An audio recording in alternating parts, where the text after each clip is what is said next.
চেনা হাসি, নরম গলার সেই মেয়েটিকে এবার দেখা যাবে একেবারে অন্যরকম এক রূপে। প্রেমের গল্প বা সম্পর্কের টানাপোড়েন নয়, এবার ফারিনকে দেখা যাবে অ্যাকশনের ভেতর দিয়ে ইনসাফ খুঁজতে। তাসনিয়া ফারিন এবার ঈদে হাজির হচ্ছেন অ্যাকশন ঘরানার সিনেমা ইনসাফে। আর এই সিনেমার মাধ্যমেই প্রথমবার বাণিজ্যিক ধারার ছবিতে পা রাখলেন এই গুণী অভিনেত্রী। যে ফারিনকে আমরা চিনতাম ক্যামেরার নরম আলোয়, এবার তাকে দেখতে পাবো রুক্ষ আলো ছায়ার নিচে, অন্যায় আর অন্যায়ের বিরুদ্ধে লড়াইয়ের মুখোমুখি এক নারী যোদ্ধা হিসেবে।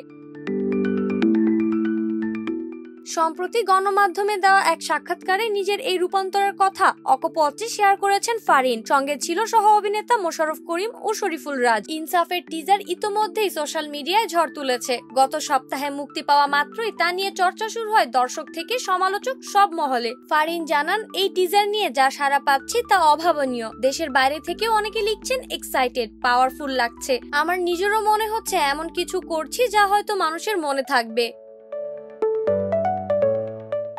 শরীফুল রাজের সঙ্গে এই ছবিতেই প্রথমবার স্ক্রিন শেয়ার করেছেন ফারিন। ফারিন বলেন, রাজ ভাইকে দেখে মনে হচ্ছিল এই চরিত্রটা যেন ওর জন্যই লেখা। এমন নিবেদন, এমন একাগ্রতা আমি খুব কম দেখেছি। তিনি পুরো শুটিং পিরিয়ডে একবারের ফোন ব্যবহার করেননি। ফারিন আরো বলেন, আজকালকার দিনে কেউ যদি 7-8 মাস ফোন ছাড়া থাকতে পারে, বুঝতেই হবে সে নিজের কাজ নিয়ে কতটা সিরিয়াস। আমরা যেখানে একটু ফাঁক পেলেই ফোন চেক করে নেই, সেখানে উনি চরিত্র নিয়ে ভাবতেই সময় কাটিয়ে দেন। এমন সহ অভিনেতা থাকলে নিজের কাজেও দায়বদ্ধতা আরো বেড়ে যায়।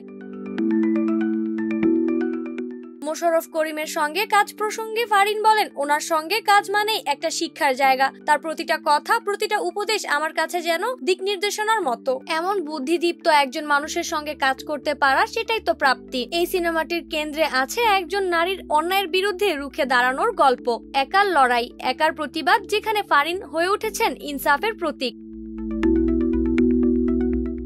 অভিনয় জীবনের এই নতুন অধ্যায় নিয়ে ফারিন বলেন, এই চরিত্রটা আমাকে নিজেকেও নতুন ভাবে আবিষ্কার করতে শিখিয়েছে। ফিজিক্যালি চ্যালেঞ্জিং ছিল, মানসিকভাবে ছিল প্রস্তুতির প্রয়োজন, কিন্তু প্রতিটি দৃশ্যে আমি অনুভব করেছি আমি শক্তিশালী, আমি পারি। আরেকটু মজার তথ্য, এই সিনেমার জন্য ফারিন নিজেই মার্শাল আর্ট শিখেছেন। অস্ত্র ব্যবহারের প্রশিক্ষণ নিয়েছেন কয়েক সপ্তাহ, এমনকি কিছু অ্যাকশন দৃশ্যে নিজেই স্টান্ট করেছেন।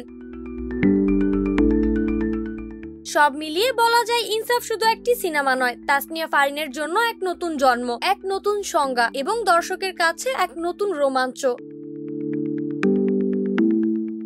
নাইমি জান্নাত ব্যাপ্তি, শোবিজ 24, ঢাকা।